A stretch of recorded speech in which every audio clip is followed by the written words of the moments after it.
सभी को जय मसीह की। तो आज का हम वचन पढ़ेंगे नीति वचन उसका 27 अध्याय उसका 1 आयत से। कल के दिन के विषय में डींग मत मार, क्योंकि तू नहीं जानता कि दिन भर में क्या होगा। तेरी प्रशंसा और लोग करें तो करें, परंतु तू आप न करना।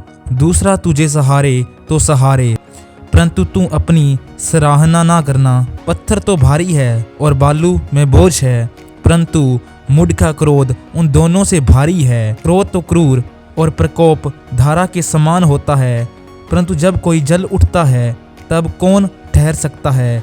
खुली हुई डांट गुप्त प्रेम से उत्तम है। जो घाव मित्र के हाथ से लगे वह विश्वास योग्य है, परंतु बेरी अधिक चुंबन करता है। संतुष्ट होने पर मधु का छत्ता भी फीका लगता है, परंतु भूखे को सब कड़वी वस्तुएं भी मीठी जान पड़ती हैं।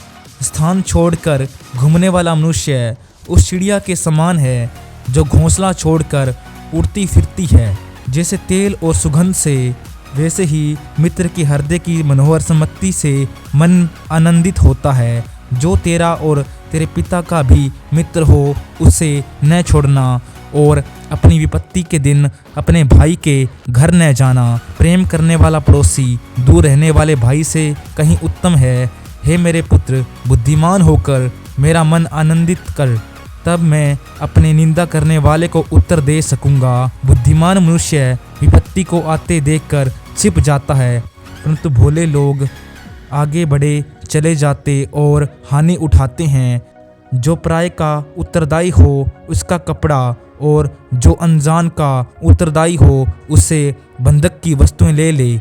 जो भोर को उठकर अपने पड़ोसी को ऊंचे शब्द से आशीर्वाद देता है, उसके लिए यह शाप गिना जाता है। झाड़ी के दिन पानी का लगातार टपकना और झगड़ालू पत्नी दोनों एक से हैं।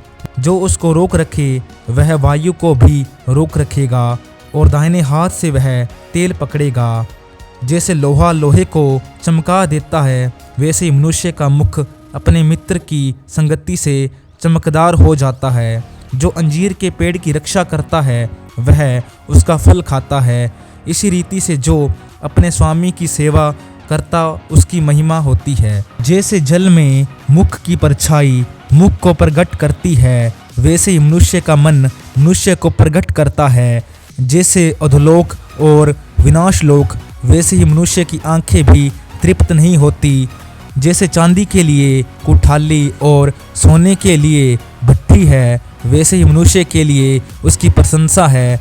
चाहे तू मूर्ख को अनाज के बीच ओखली में डालकर मसूल से कूटे, तो भी उसकी मूर्खता नहीं जाने की।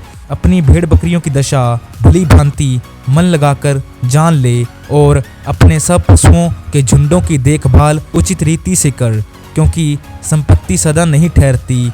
और क्या राजमुकुट पीढ़ी से पीढ़ी तक बना रहता है?